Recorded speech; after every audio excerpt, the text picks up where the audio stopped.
Halo, assalamualaikum warahmatullahi wabarakatuh. Selamat siang ya, atau selamat sore ya buat teman-teman semuanya. Khususnya yang selalu menantikan video terbaru, updatean terbaru dari channel Solusi Hutang. Terima kasih ya buat teman-teman semuanya yang selalu mensupport atau selalu mendukung tentang channel Solusi Hutang. Saya ucapkan ribuan terima kasih buat Anda semuanya, dukungan dan supportan Anda. Alhamdulillah menjadikan channel ini terus berkembang dan terus berkembang lagi sampai detik ini gitu ya. Itu semuanya berkat dari dukungan, supportan, semangat dari teman-teman semuanya. Oke, jadi ini seperti judul video yang Anda lihat di video ini ya, yaitu gagal bayar pinjol, beberapa kesulitan selalu menghampiri dari teman-teman semuanya ya. Baik itu dari cara berpikir yang salah, tingkat ketakutan yang terlalu berlebihan, habis itu rasa kayak mana ya, pokoknya bermacam-macam ya. Ini beberapa curhatan yang sudah saya rangkum menjadi satu di sini berdasarkan dari curhatan teman-teman semuanya gitu ya. Ini ada 8 curhatan, nanti saya akan munculkan di layar ini.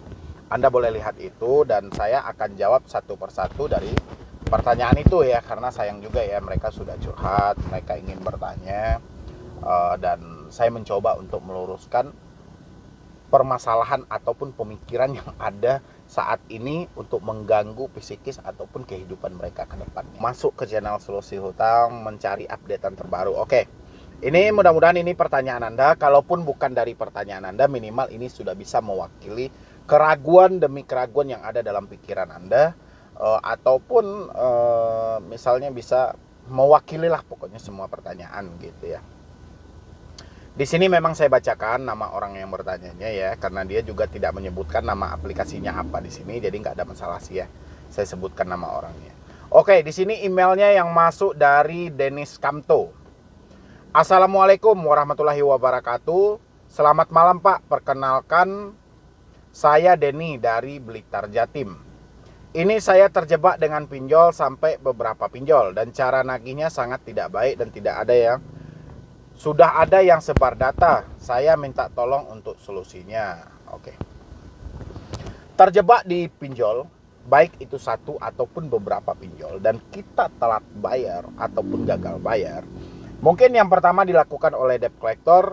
Kalau debt collectornya itu dari legal, mungkin mereka akan mencoba untuk berkomunikasi dulu dengan kita gitu loh. Ya, mungkin dengan bahasa ataupun versi mereka. Tapi kalau dari pinjolnya itu ilegal, mungkin dia akan berkomunikasi secara ekstrim dengan kita ya. Ekstrimnya itu bisa jadi mereka langsung ke easy point aja, langsung mencaci maki ini segala macam. Itu sudah hal yang lumrah gitu ya. Kalau misalnya hal ini terjadi sama Anda ya, misalnya mereka sudah mulai sampai apa nih, dan cara menagihnya sangat tidak baik dan sudah ada yang sebar data. Oke. Kalau mereka menagihnya dengan tidak baik ya, itu kan mereka sasarannya ke nomor telepon Anda ya. Kan saya selalu bilang itu, kita mematikan nomor telepon ya, bukan berarti kita tidak membayar hutang piutang kita. Justru kita menghindari cara penagihan yang tidak baik ya, cara komunikasi yang kurang bagus kita dengar dari debt collectornya. Habis itu penyebaran data ya. Kalau untuk penyebaran data sendiri, kalau yang dilakukan itu oleh pinjol ilegal ya, yang melakukan itu oleh pinjol ilegal, itu sudah hal lumrah ya, karena memang dasar kekuatan mereka itu dari situ gitu loh ya. Jadi hal yang harusnya Anda lakukan saat ini, kalau mereka sudah menghubungi Anda terus-menerus dan Anda merasa terganggu karena pola penagihan mereka yang tidak baik, Anda boleh mematikan nomor telepon ataupun menghapus akun WA Anda ya. Kalau ada DC yang bilangin itu cara yang salah, kenapa harus dimatikan nomor teleponnya, kenapa harus dihapus akun WA-nya?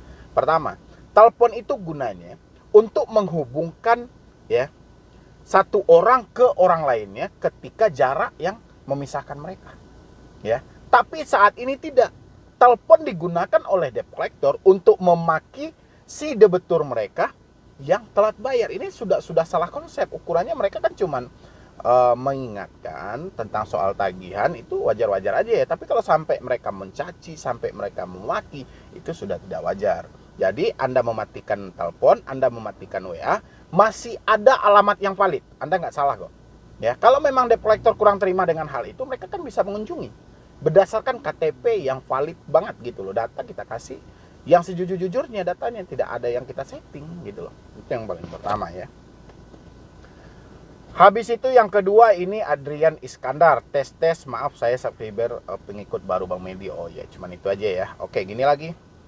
Di sini ada dari Anasya Putri. Assalamualaikum. Cara membatalkan atau mengembalikan uang pinjaman di EasyCash bagaimana?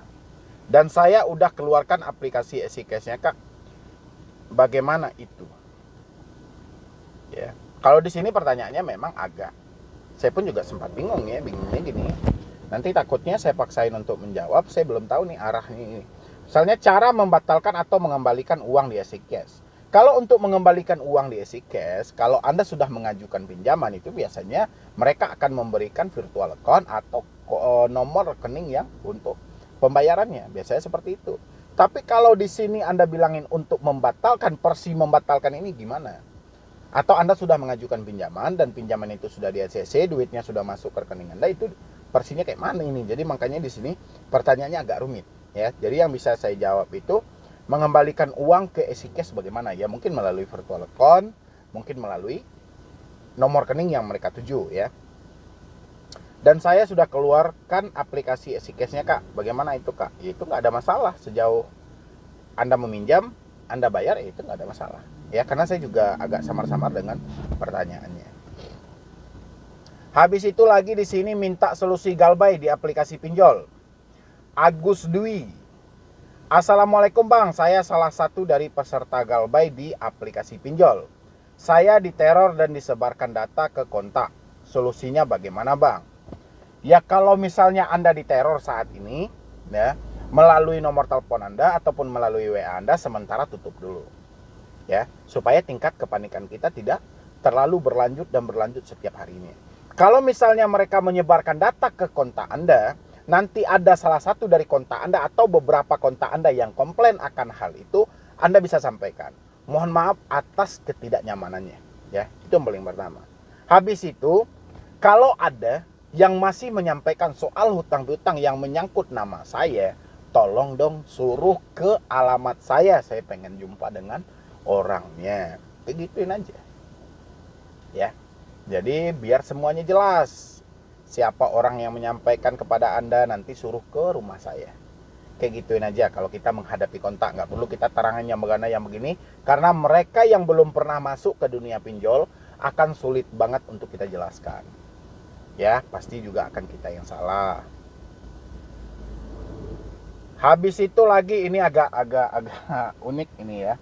Di sini kandungan lemah karena pinjol. Kok bisa kandungan lemah? Karena drop mungkin ya, karena stres, karena panik atau kayak mana gitu lah.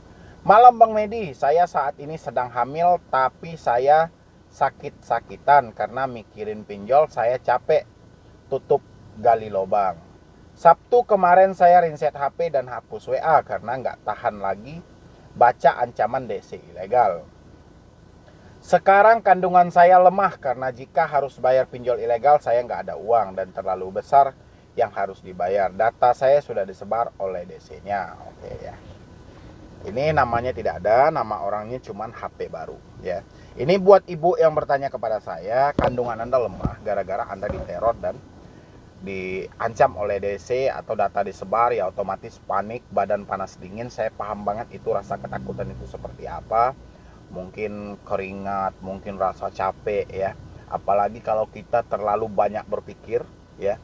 Percaya atau tidak, saking besarnya kita berpikir, pinggang loh. Di pinggang kita rasa capeknya paling ngeri gitu. Bahkan pegal banget di pinggang kita ya. Kira-kira kan itu jauh banget ya antaranya ya harus melalui pundak dulu, tangan dulu, tapi di pinggang.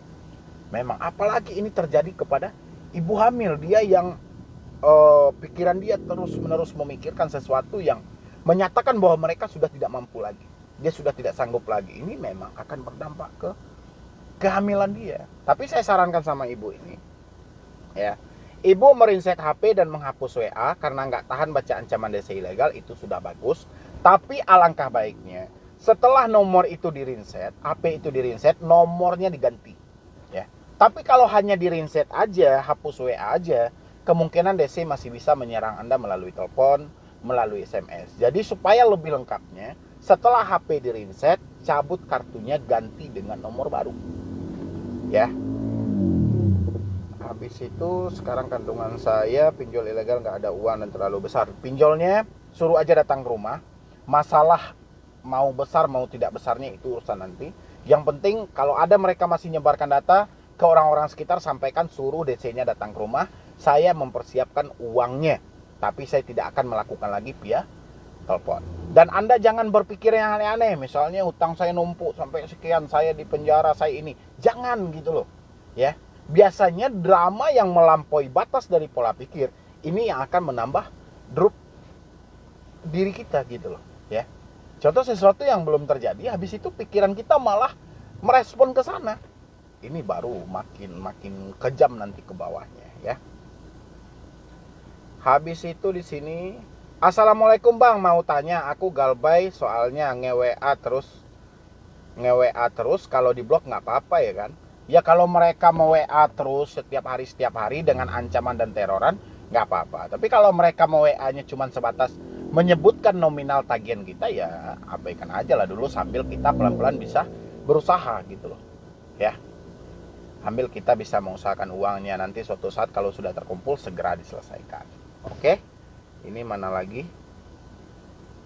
Ini ada lagi dari Uun Nur Azmi. Assalamualaikum, pagi Bang, saya Una dari Tangerang. Bang, saya terjerat pinjol sudah hampir 4 bulan. Saya galbay di bulan April sampai sekarang.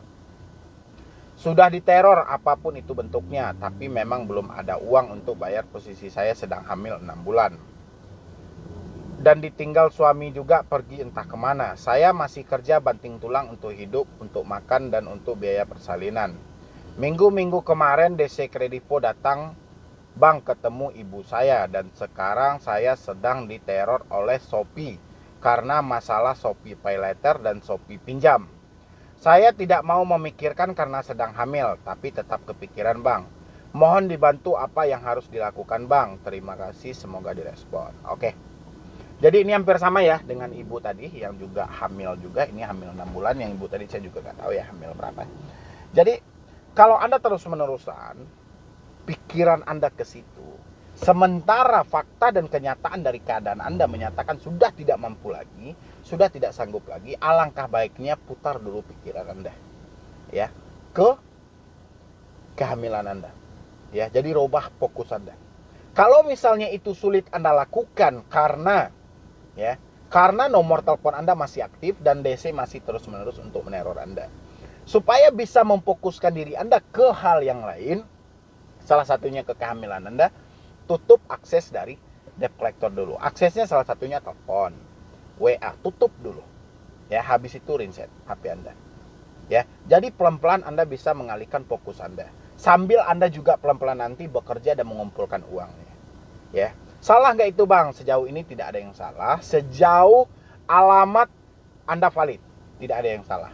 Kecuali sudah ada modus misalnya pemalsuan data, ini sekali itu udah beda hal. Tapi sejauh KTP dan identitas Andanya semuanya valid dan benar, tidak ada yang salah. Ya, karena kita menghindari teroran ini. Karena kita lebih mementingkan kehamilan kita dulu ini. Jangan sampai kita diteror terus-menerusan sehingga kondisi kita drop dan kita banyak berpikir, kondisi kita lemah, fatal. Gitu loh. Ya.